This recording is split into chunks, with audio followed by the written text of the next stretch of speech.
Mizutina. Hello everyone! Today is another video. I know, it's the beginning of December. Even better, it's the Christmas spirit. Yay!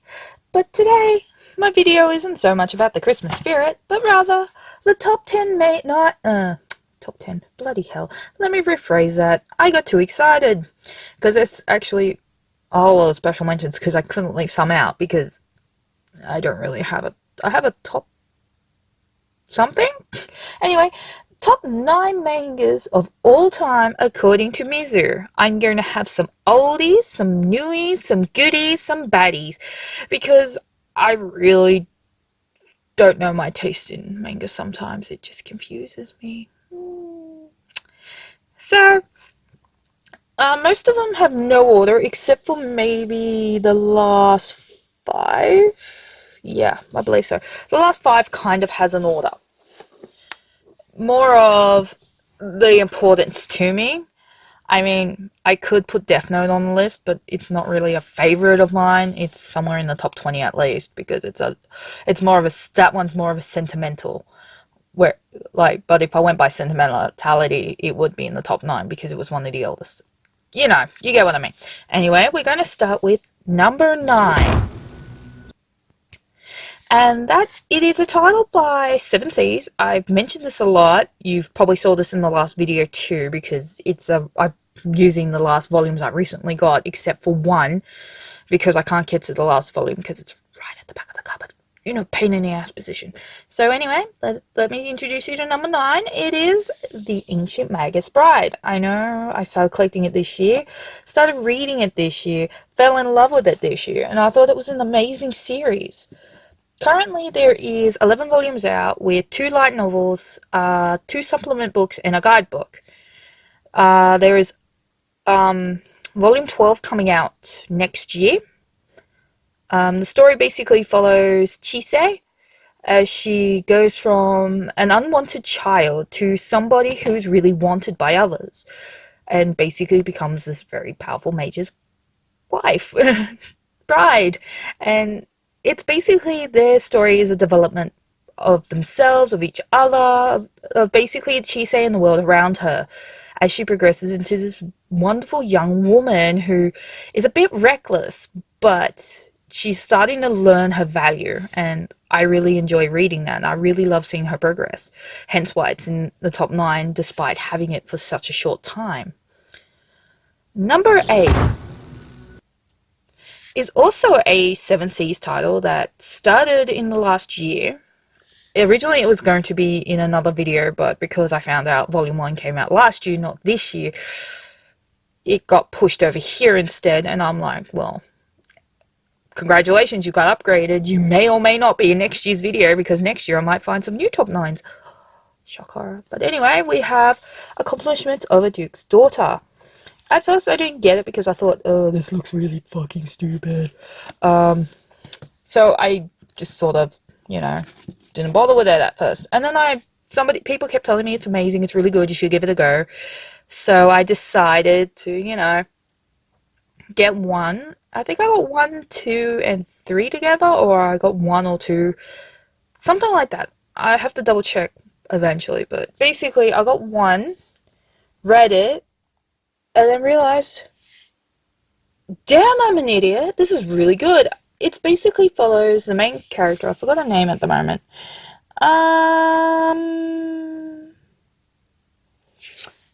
Bugger.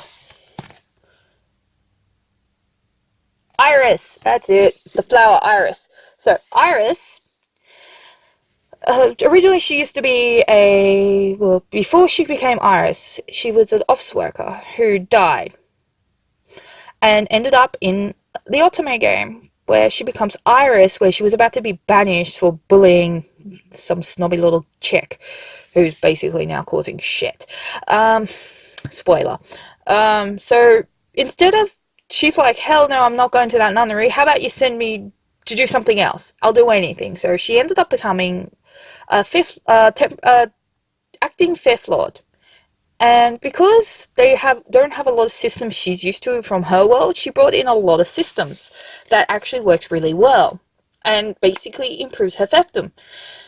And the thing I liked most about this is that it's teaching me about accounting, about working, and about all these sort of different skills that I normally wouldn't have bothered with because I find it too dry and boring.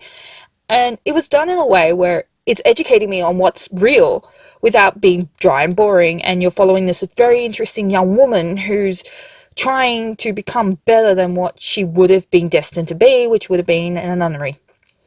I actually like Iris, and I do kind of hope she hooks up with the prince. Yeah, not the dumbass one that's went with the dumbass chick, who's a little shit. But you know what I mean. I don't want to spoil it too much because it's such a good series. You should give it a go. There's currently 4 volumes out. No, 5 volumes out. I got the 5th one coming in the mail soon, with 6 coming soonish. I don't remember. I have to double check that one. Number 7 is from Yen Press, but now because Square Enix is in the picture, they may or may not take this series off them. I hope to God not, because I am not keen on having different covers, that sort of thing. Oh, I already had done enough with Maximum Ride, but number 7 is Final Fantasy Lost Stranger. You're probably thinking, why Final Fantasy? Are you biased type thing? And I'm going to go, yeah, I'm kind of biased, because I love anything Final Fantasy. And I love the whole concept that basically, I hate on isekai a lot. And by a lot, I mean a lot. I bash on it. I don't like isekai. Now I should actually technically rephrase it to, I don't like harem isekai, where it's just all tits and fan service. I like isekai with substance, like Accomplishments of the Duke's Daughter, or My Next Life as a Villainess, or Final Fantasy Lost Stranger, where the character he finally got his dream job at Square Enix, and then he dies and ends up in the world of Final Fantasy with the special ability called Libra. And it basically follows his story of trying to get through this new world to basically, I don't know what the end goal is. Whatever it is, I'm enjoying what I'm reading because it's so many references to all these Final Fantasy games that I've played most of my life. I can't say all my life because I didn't start when I was in the womb, so most of my life I've played Final Fantasy, and this is a good way to remind me of what I used to play in that. And when I was younger, I had a dream of wanting to be teleported to the world of Final Fantasy, and I can live it through this manga. It is such a good read. There is currently 3 volumes out. 4 is on pre-order, which I've already got pre-ordered, and I'm excited. It's getting really, really good. It is also a really pretty covers, spine for the series. Love it, love it, love it. Next one is not so much a series on its own, but more of anything by this particular creator I love. So number 6 is anything by Junji Ito, but I'm showing off Smashed because it is the most recent of releases by him. And besides No Longer Human coming out next year, which I have pre-ordered. Yay. You're going to hear that a lot from me for no more of these series, but for that. But generally, most of my videos, you're going to hear, I pre-ordered. It's basically my new mantra. Why I love Junji Ito stuff, it's because his work actually sometimes unsettles me, especially like the mountain one. I forgot what it's called. Akahira Falls or something. That one freaked me out so much because I'm very claustrophobic, and the idea that there's like a outline for you to squeeze into scares me to no ends. And I love the art style of Junji Ito. It's weird, it's bizarre, but I can always remember it. Somebody can show me a picture and I know it's his work. That's why I love Junji Ito stuff. Not because it's scary, not because of the stories unsettle me, or because of how unique and different and weird it is, but because his art style is so memorable. Everything about him is so memorable, and that makes an amazing mangaka. That makes an amazing creator. It's just like how I feel about Hideo Kojima. I have such respect for people who can create things and make it their own and make people go, yes, that's their work. I love their work. Even if you don't love it and you don't love horror, you always know Junji Ito. He's one of those mangakas you just can't help but go, I know that one.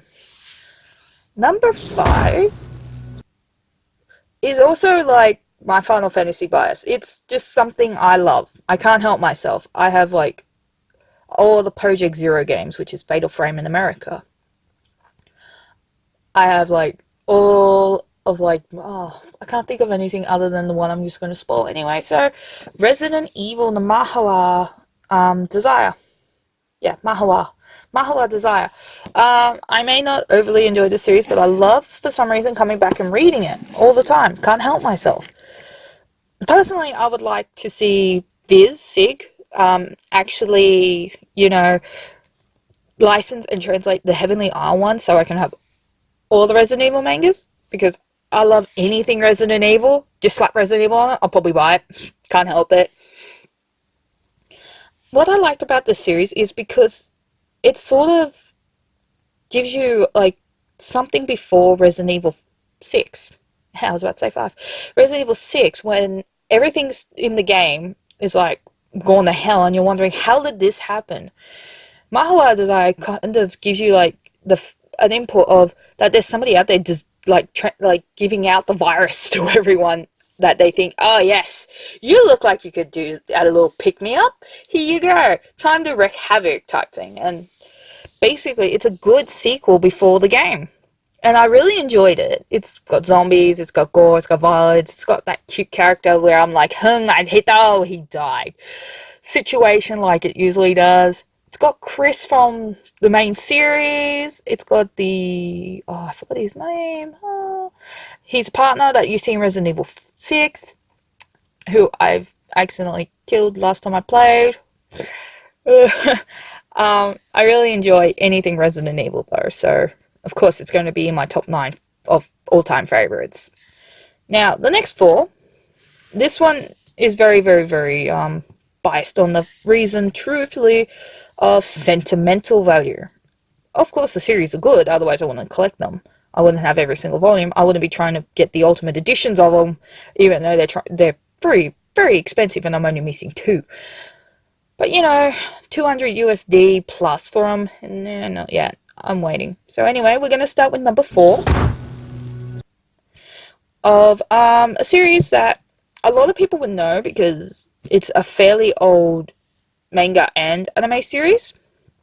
I've watched all the anime series associated with it. I've got the main series. I've got, I think, 2 other series that belongs with it.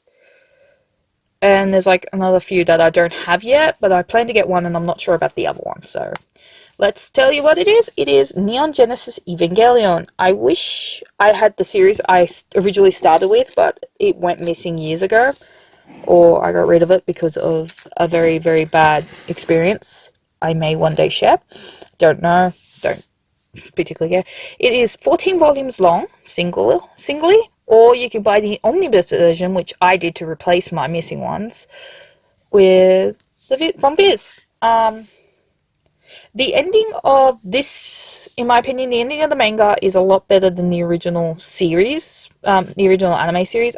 I don't care. Even though I said I've watched all the anime, I've realized I haven't finished the reboot version, kind of, sort of, whatever you want to call it. I also have Angelic Days and Campus Apocalypse. Or Apocalypse Campus. No, it's a Campus Apocalypse, yeah. Something like that. Why I like Neon Genesis? Because it's an old sentimental thing. It was one of the first series I saw when I was younger. And I don't like mecha normally, but I like the whole robots. I like the fact that these angels were coming to destroy the earth, and it was down to this one kid and a few others his age to stop them in these robots, and I really like that. And it's also really dark and screwed up as you progress along, because it starts off, to me, my little kiddish imagination. It starts off light, and then it starts getting grayer and grayer, then it gets dark and darker, and then it gets really, really fudged up that words cannot describe. And then, for me in the series, like when I was a kid watching the anime, it just ended. It didn't quite conclude. Just like another series I'm going to complain about later on. But the manga, it went back to light and was really good, and I really enjoyed it. If I had to choose one favorite character, I liked Kaoru, but I also liked Rei, and I also liked Asuka. Shinji shipped me the whole time, okay? I can't... I don't like Shinji. I never have, and I don't think I ever will. I cannot understand him as a character. I can tolerate him, but I don't think I'll ever fully like him. Sorry, Shinji, but you're a little shit. A whiny little shit, but I can understand where you're coming from. And that's probably why I like the series, because I never... This series makes me so emotional because so much is going on. I plan to reread that, actually. Now, let's continue. Number 3 is definitely one of my oldest series. I can't remember who exactly was number 1 that I got, because I remember getting about 4 or 5 series around the same time as each other. I'm thinking it might be who's number 1 in my series, actually. That was the first. Closely followed by this one, and then surprisingly number 2, and then number 3, and then Chobits. Or Cardcaptor. There's someone in there. Someone was first. We'll figure it out one day. But right now, we're talking about Battle Royale.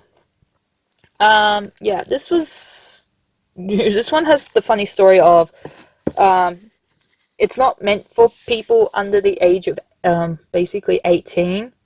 And there's me, like 14 years old, buying this series, loving it, despite all the sex, violence, death. Basically, the really screwed up situation of basically a class of students are told to basically kill each other, and the last one wins. What you win is basically fuck all. Sorry about the language, but that's all you win. Fuck all. You think you win glory or something. If it was the Hunger Games, at least you got a better deal. Battle Royale, what did you get? Nothing. But basically, the idea that you killed all your friends and you're the last one alive. That's it. But in this Battle Royale, a few students decided that enough's enough, that the games must end. And it's really good because you see everyone die, and you see the turmoils of the students as they try to fight through this. But you also see the progression of love and friendship and insanity. You see who people are, who they really are. And then you see Kiriyama just murdering everyone, and Mitsuko just jumping every bone at one point, basically, because she wants to live. And then you get to know the characters, and then you feel bad when they die, even if you think, yes, that person really kind of deserved it. It's a dark story. That's definitely for mature readers. But I still really enjoyed it. Next one is an old series. There's a bad story behind that one too, but I eventually got all my copies back after spending ages trying to find volume 12, because that was such a bastard to get. Number 2 is the only clamp title I really enjoyed besides Kabato, because, well, this one's more sentimental than anything else, but I enjoyed the series. I wish they will end it, but I know they never will. So, and that really shits me actually so much, but I love my X. It is such a good series. I love the spines on the Chiangyi edition. I don't have the Viz ones yet, but I'm planning to finish the omnibus version so I can read them without using this one too much, because the pages tend to be flimsy. Why I liked it was purely because of the story. It's dark. The world's ending. Two sides are fighting each other. Who will win? hopefully the team with the most best looking people on it win, which is, I don't remember, I haven't read it in years because I haven't been able to read it without worrying about damaging that particular brand because it's old and I can't buy them anymore, which is the same reasoning for number one. Number one is purely sentimental, and because it is an amazing series. It's recently got a reboot in the anime. It's just finished its newest short series of 3 volumes. Oh, I'm getting all sentimental over it because I love it. It's nostalgia. It's basically one of the first few mangas I ever bought myself without any influence, actually. And it was the one that I finished all on my own as well. And it is Fruits Baskets. And it is 23 volumes long. It will always, always be at the top 3. Preferably number 1. The Chuyangi spines and all that are really, really pretty. But they're an ass to get now. And there is so many reasons why this series is good, but I don't want to spend the next half an hour talking about it. But basically, the characters are lovable, the story is adorable. Sometimes I got shitty at it, sometimes I got sad, sometimes I got angry, sometimes I got happy. I even bought the Yen Press edition just so I can reread it over and over without worrying about my pages falling out because some of them are so old. And the fact that I've read it to death, and, well, you know, when you read something a wee bit too much, the glue doesn't hold. So now I have 2 copies of Fruits Basket, an omnibus and the singles. I have Fruits Basket and Another, which is a great series.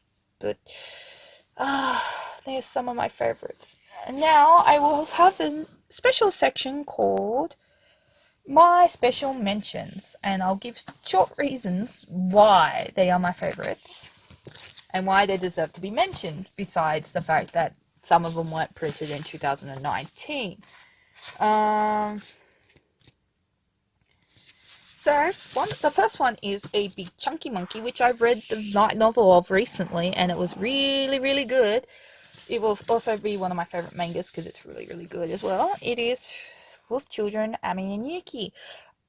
I watched the movie first, fell in love with it, found out there was a manga, bought the manga as soon as I could afford it, and then I found out the light novel was coming out a few years later, and then I bought the light novel. So I've read them all, love it. It should be in the top 9, but some that was supposed to be in 2019 got pushed it down a bit. Another one is Watakoi, a Kanasha title, where basically it's about otakus falling in love or having relationships, and I can relate to it on so many levels since I'm a huge fan of manga, video games, and really cute stuff. And my partner is also a huge fan of video games, manga, and role-playing games and technology and science. So we're kind of living our own little otaku love life here. So we're like our own version of Otakoi, and I feel like this series can relate to us in so many ways, and I loved it for it. Another one is a series I started this year actually, but it came out last year, is Dead Mount Deathplay, also by from Yen Press. I like the whole idea where a necromancer. This is different. Isekai is a normal person going into a magical world. This is a necromancer coming from a magical world into a normal world full of assassins and all that, and it's really dark and interesting, and I really love it. Another dark story I like is called A God's Lie. Basically, this kid meets a girl, and he ends up finding out she lives alone with her sister, and he tries to get along with her, tries to understand her better, and basically builds a friendship with her and learns a dark secret. And I think it's a really cute but dark series. I hope there was more to it, but there isn't, so I still recommend it's a good read. And last but not least is Mashimaho. I messed up and made the wrong person to a magic girl. I also thought this came out this year. It actually came out last year. And basically, the story revolves around, what's her name? Kayo, who was accidentally turned into a magical girl. And she is the most rude, vulgar, chain-smoking, chick you'll ever meet, but oh my god, the series is so funny. I love it. It makes me laugh. It's not your typical magical girl, just like magical girl side and apocalypses, and I really, really liked it. So here we go. That's it. That is my top 9 plus way too many special mentions. And I really hope you all enjoyed it and check them out. I'd like to hear what you guys like or disliked, or I should have put in. But don't worry, we got another one coming up. Hopefully, I can get it done soon. So read all the things. Yay!